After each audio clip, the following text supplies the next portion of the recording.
يصب في عقل الشباب اللي هناك ان هو بيقول له ان كل الناس حلوه زيي فاطلع، فبيجي ينصدم للاسف الشديد. اما بالنسبه للشغل ففي ناس بتدي الناس حقوقها من قبل ما يشتغل، وفي ناس للاسف الشديد يعني مش عايز اقول ان ابليس يعتبر بيتعلم منهم.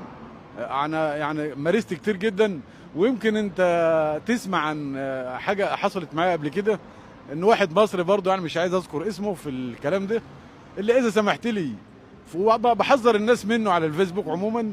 هو من 100 يزيد عموما، بس مش عايز اذكر اسمه. خدت بال حضرتك؟ ضر ناس كتير جدا، خرب بيوت ناس كتير جدا، وهو عيل يعني ولا مؤاخذه في الكلمه. يعني لو قابلني في الشارع انا همسكه افعصه زي الصرصار، طب لانه ضرني وضر ناس كتيره جدا. نصيحتك ايه للشباب اللي جايين جداد؟ الشاب هنا المفروض انت طلعت بحر ولا بر ولا جو ولا جاي راكب حماره ولا مؤاخذه من البلد، المفروض انت جاي طالع عشان تعمل مستقبل. المفروض تشتغل، تاخد بالك من شغلك.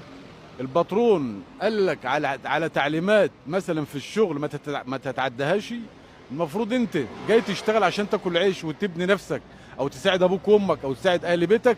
المفروض تيجي هنا بقى تخليك راجل. المفروض تخليك راجل وتثبت رجولتك، تخليك بني ادم جد، تقف على رجليك جد. ابوك ما طلعكش بره وباع اللي وراه واللي قدامه علشان تجينا ولا مؤاخذه في الكلمه تصيع، ولا تشرب لي مخدرات، ولا الكلام الفاضي ده كلته، ولا تقول لي ده هنا حريه اعمل اللي انا عاوزه. لا يا اخويا، رب فرنسا هو رب الكره الارضيه، رب العالم كله. ربنا مطلع عليك يا ابني. اهم شيء اتقي الله في نفسك، اتقي الله في شغلك، اتقي الله في الباطون انت بتشتغل معاه.